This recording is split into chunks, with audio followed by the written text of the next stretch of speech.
Hi, I'm Joan Jetsetter. I love creating cutting-edge 360 videos with my producing partner, Wasim. Together, we're the founders of Super Swell VR. We heard about fine artist Doug Aiken's traveling exhibit called Underwater Pavilions and knew we had to immortalize it in 360 degrees. So we assembled our dream team. Eve, our uber-talented DP and scuba hero, Brianna, our co-host and resident mermaid, and headed to Catalina Island, where the Swim In, Swim Out installation debuted. There are not that many underwater 360 cameras on the market, but we wanted the best, so we rented this sexy beast from Radiant Images.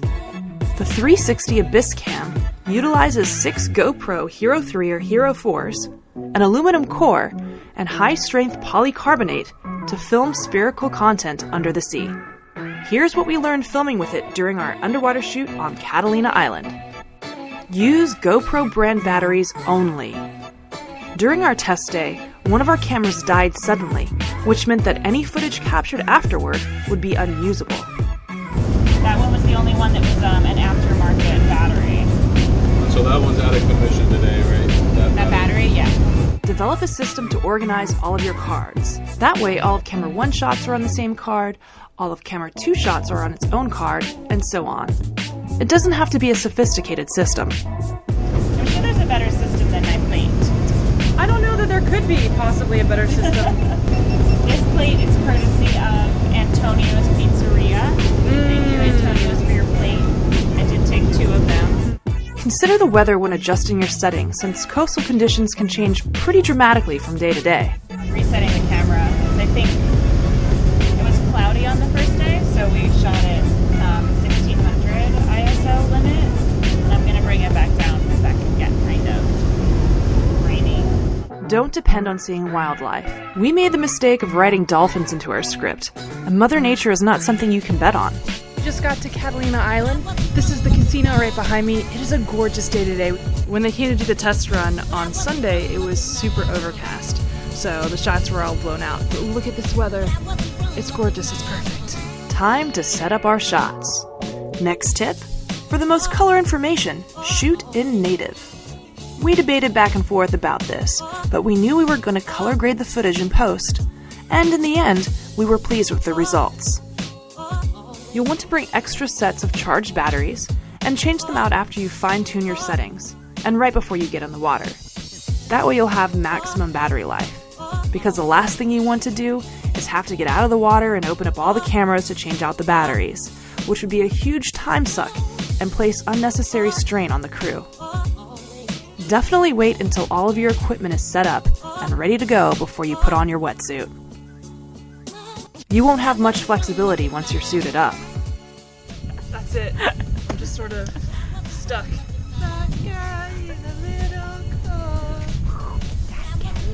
That's right. With the Abyss Cam, you can capture footage while swimming and holding the camera by its legs. You'll want to keep your arms steady and locked, taking special care not to turn the camera. You will also need a dive master. Scuba diving is hard enough as it is. Couple that with managing a shot list and monitoring equipment, and you have a mighty tall order. Someone has to be looking out for your safety, and our dive master extraordinaire was Dave, the owner of Diving Catalina. He kept his eye on us and the surrounding conditions the entire time we were in the water. Make sure your crew is prepared to spend hours in the water. Wasim, for one, is not much of a waterman. Not my forte. Now, if you ask me, mountains or beach, mountains any day. The currents were extremely strong, which made it harder to steady the camera and tired us out easily, especially Brianna, who just recently got her scuba certification. You alright?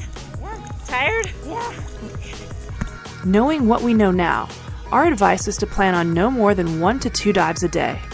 The health and well-being of the crew is of utmost importance. You need them to be alert so they don't get hurt out there. If you plan on getting shots where you swim with the Abyss, position camera 1, the primary camera, so that it's facing you the entire time. Not only will this help you overcome ghosting issues when you go to stitch, it'll also help you search for specific shots and help you figure out which sections are worth stitching in the first place. We filmed 3 different kinds of shots with this underwater. One was just holding these short legs, kind of keeping it arm's distance away. I labeled the primary camera with a little piece of She's so smart. tape right there, so we knew which one was the on and off, and it was easier to find. So some shots on the short legs, some shots on this boom pole extended underwater, and then a couple where the camera's just resting on the bottom of the pavilion and a lot of motion around it. So what was the thought process about using the boom pole sparingly? Just control, because it's further away from your body and we had such a strong current today. The current was swiveling the camera just a little bit, so it's pretty hard to keep it steady the further away it is from your body. So you have much more control with 2 hands in 2 different positions versus only one stabilization point with the boom pole. Which shot do you think is going to come out the best out of all of the shots that we took? You kind of let out some air there. She's a little gassy today. It's my lunch. There's also one where the camera is resting on the bottom of the interior mirrored pavilion, and some of us are swimming through, and you're to the you side, are positioned so that you are directly in the sun spot. So it should just be your silhouette kind of swimming. Oh, that'll be nice. Hopefully that one turned out. Nice big whale on the screen. You did some like good mermaid dives for us, tried. right? Yeah, I tried. Some dolphin dives. I would like to say thank you very much to Radiant for making this possible. This Abyss camera is awesome. Look at that. Would you use it again? I would absolutely use it again.